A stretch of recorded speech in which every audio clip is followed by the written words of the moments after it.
Avant que la vidéo commence, n'oubliez pas l'abonnement, le petit like, le petit commentaire pour le référencement et n'hésitez pas à partager les potes.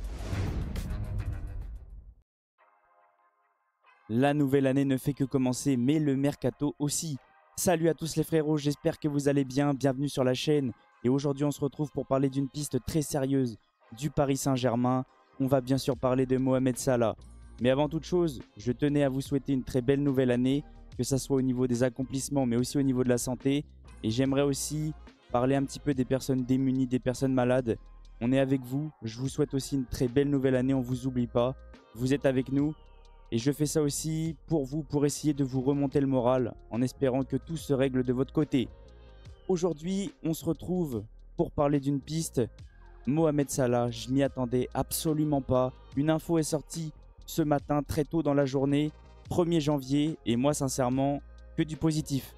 Avant toute chose, merci à tous ceux qui vont liker, partager, commenter. Comme j'arrête pas de vous dire, c'est grâce à vous que j'en suis là. On est parti maintenant sur l'information pour parler de l'information et sincèrement, c'est une personne qui a l'air d'être fiable. Déjà, il était très fiable pendant le mercato estival. Lui a annoncé Désiré Doué presque avant tout le monde. Et là, je pense que je vais prendre cette information avec sérieux. Après, à voir qu'est-ce que ça va donner. Est-ce que les autres journalistes vont prendre la parole? Je ne sais pas. Mais lui a totalement lâché une bombe. C'est bien sûr Romain Coyer-Gaudin. Si je dis pas de bêtises, journaliste Eurosport. Infosport Plus, voilà, il a quand même un sacré dossier, ça a l'air d'être quelqu'un de très fiable. Donc c'est une info qui est sortie concernant Mohamed Salah, le Paris Saint-Germain et Liverpool. Info Mohamed Salah, PSG, Liverpool. Le PSG a très envie de signer l'Égyptien cet été et lui propose un salaire de 500 000 € par semaine sur 3 ans. On le sait, Mohamed Salah est probablement le joueur que Nasser aimerait faire venir. Je pense que c'est le joueur qu'il rêve, dont il rêve. Donc sincèrement, je vais pas dire que ça va se faire parce que on ne sait pas, le foot ça peut aller très vite. Ça se trouve c'est une information juste pour que Liverpool augmente son salaire. Mais si Nasser peut le faire, je pense qu'il va pas se gêner. Au niveau de Liverpool, alors que Liverpool lui propose une prolongation un peu à la baisse sur 2 saisons avec 400 000 € par semaine. Donc, Paris est au-dessus, mais faut quand même faire attention. J'ai vu que cette information concernant Salah, ça en parle. Il y en a qui parlent de prolongation, il y en a qui parlent du PSG. Faites attention parce que le mercato, ça peut aller très vite, ça va dans tous les sens. Toutes les infos, on sait que le PSG, ça fait parler, ça fait des papiers. Donc, il faut se méfier. Mais moi, ça me plaît. Ça me plaît, pourquoi? Parce que je sais que cette personne déjà est fiable. Il a annoncé Désiré Doué après avoir, dans les prochains jours, comment ça va se dérouler. Mais si Paris a pris ce dossier avec sérieux, et bah sincèrement moi ça me plaît énormément. On est parti maintenant sur la biographie du joueur. Je le sais, 99% des personnes le connaissent. Mais je tenais quand même à vous le présenter parce que pour moi, c'est l'un des meilleurs joueurs actuellement au monde, voire le top 1. Et moi il continue de m'impressionner, je le suis au quotidien et même à 32 ans. Ce qu'il propose, c'est incroyable. Et sincèrement, si Liverpool venait à perdre le joueur gratuitement, je pense que ça peut leur faire mal à la tête. Et je le vois, hein. Tous les cadres européens suivent le dossier attentivement. On est parti maintenant pour parler du joueur. Je vais vous le présenter, même si je pense que tout le monde le connaît. Mohamed Salah joue actuellement à Liverpool, mesure 1m75, maillot numéro 11, il a 32 ans, donc il se rapproche de la retraite. Mais pour moi, au vu de son hygiène de vie, il a encore de la marge. Il est né le 15 juin 1992.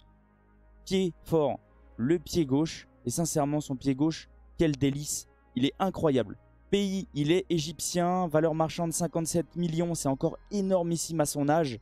Il est attaquant droit. Et moi, sincèrement, je pense que ça pourrait apporter une concurrence saine à Ousmane Dembélé. Que ça soit au quotidien, mais même au niveau de sa finition. Il peut apprendre encore de Mohamed Salah. Et voilà, comme j'ai pas arrêté de vous dire, il est ultra décisif.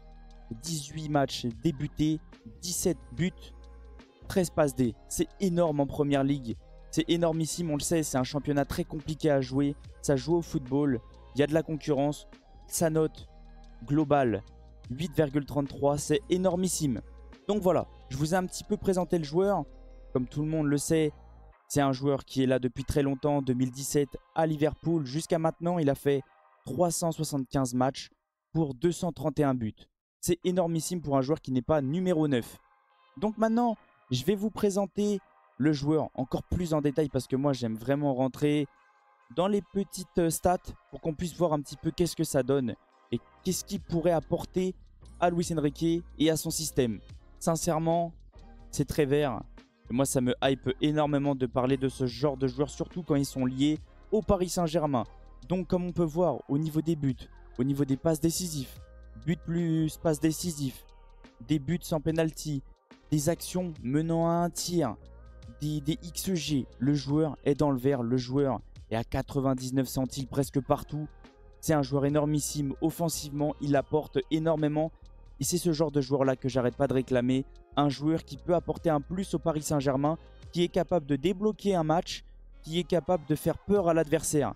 Et ce genre de joueur là, même s'il a 32 ans, et je vais vous donner un petit peu mon avis, pour moi il a une hygiène de vie irréprochable et il est capable de jouer encore plusieurs années. Donc au niveau des tirs, c'est un joueur qui apporte énormément. Total de tirs, tirs cadrés, c'est un joueur qui est très précis, c'est un joueur qui organise le jeu. Par contre, ça c'est normal que ce soit rouge et je vais vous expliquer un petit peu pourquoi. C'est un joueur qui joue énormément vers l'avant, c'est un joueur qui provoque énormément, c'est un joueur qui fait avancer le jeu énormément, c'est un joueur qui aime envoyer des ballons pour que ça vienne à un but, pour que ça amène du danger. Et sincèrement, c'est pour ça qu'il est dans le rouge. Parce que vraiment, tout ce qu'il tente, c'est normal qu'il y ait du déchet. Au niveau des passes réussies, ça reste quand même très intéressant. Moi, en fait, ça, je prends pas totalement compte, comme je vous ai dit, parce que c'est un joueur qui provoque énormément et c'est un joueur qui amène énormément de danger. Au niveau des types de passes, voilà, c'est pareil. Il perd beaucoup de ballons, mais sincèrement, il peut perdre les ballons. Au vu de toutes les occasions qu'il crée, au vu de tous les buts qu'il met, tu peux pas lui en vouloir. Parce que sa façon de jouer, sa façon de se déplacer, sa façon de faire ressentir le football, parce que moi ça me manque ce genre de joueur-là. Même s'il se rapproche de la retraite, je pense qu'on a encore du temps. Il me fait penser malgré tout à Messi avec son pied gauche, sa façon de se déplacer, sa façon de jouer. Et vraiment, cette saison-là, c'est bizarre ce que je vais dire, hein. Il a 32 ans, mais j'ai même l'impression qu'il est à son prime. Parce que vraiment, il fait subir des choses à chaque match à l'adversaire. Même moi, je me dis, waouh. Et là, je vais vous parler du contrôle contre West Ham qui amène un but. Je sais même pas comment il fait son contrôle parce que moi-même, je réfléchis et je regarde encore l'action, l'occasion. Je me dis, moi, si j'essaye de faire ça, je me fais les ligaments croisés. Au niveau des préparations de tir, voilà, c'est un joueur qui amène énormément de danger. C'est un joueur qui essaye de provoquer. C'est un joueur qui peut faire du bien tout simplement au Paris Saint-Germain. Et moi, ça me rassure de voir un petit peu que le PSG est lié encore à ce genre de joueur. Parce qu'on s'inquiète, même si oui, le projet est intéressant, le projet a de l'avenir, le projet est sur la jeunesse. Moi, j'ai toujours réclamé malgré tout une star, un joueur qui amène quelque chose en plus.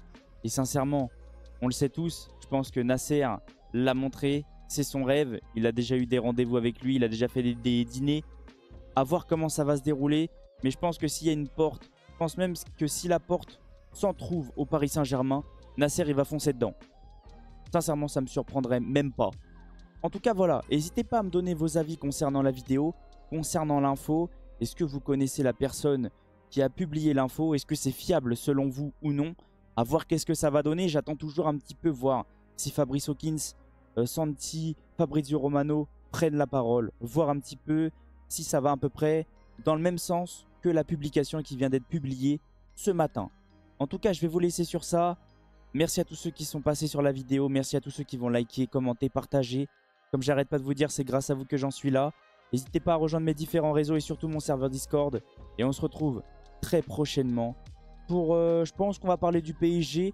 Ou s'il y a des infos concernant les départs aussi. J'aimerais faire une vidéo concernant les joueurs qui vont partir. On entend beaucoup d'infos. Donc j'ai hâte de voir comment ça va se dérouler. Je vous laisse sur ça, passez une excellente soirée. Et on se retrouve très prochainement. Ciao les potes. As I say we're friends, whatever happened again, I don't care if you're a man, you don't love me to the end, you call me